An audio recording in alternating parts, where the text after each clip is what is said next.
చెప్పారు. మరి ఇప్పుడు ఎందుకు చట్టబద్ధత ప్రయత్నిస్తున్నారు అంటే చెప్పింది రైట్, వాళ్ళు చెప్పింది రాగానే కదా. కానీ వాళ్ళు మేధావులు అయిపోయారు, మనల్ని ఏదో చేసే ప్రయత్నం చేశారు. ఆ రోజునే నేను చెప్పా, ఆ రోజున రాజధాని ఉంది మనకి హైదరాబాదు. 2024 వరకు రాజధాని. 2024 జూన్ 2తో మనకి రాజధాని లేదు. 22 నెలలుగా రాజధాని లేని రాష్ట్రం మనది ఆంధ్రప్రదేశ్. ఈ 22 నెలలు మన దరిద్రం ఏంటంటే 22 నెలల పాలనలో రాజధాని లేని రాష్ట్రం నడుపుతున్నాం మనం. ఏమన్నా అయ్యిందా? నడిచిపోతుందిగా పాలన. వెలగపూడే, తాడేపల్లి, ఉండవల్లి. ఇదివరకు ఇదే మాట చెప్తే ఏడ్చారు.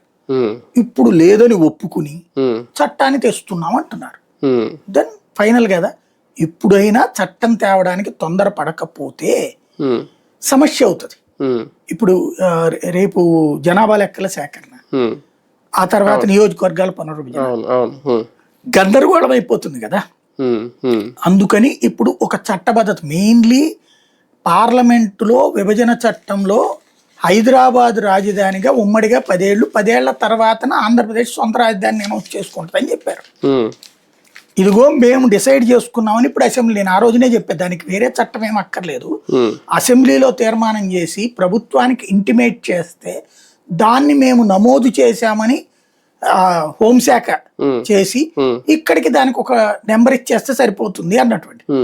ఇప్పుడు అది జరగబోతుంది. అంటే ఇక్కడ ఒకటి సార్ అర్థం కాని ప్రశ్న, దానికి వాళ్ళు చెప్తున్న సమాధానం, ఇన్ని రోజులు ఎందుకు లేట్ చేశారు అంటే ఇక్కడ కేంద్రాన్ని కూడా ఇన్వాల్వ్ చేస్తున్నారు ఇందులో.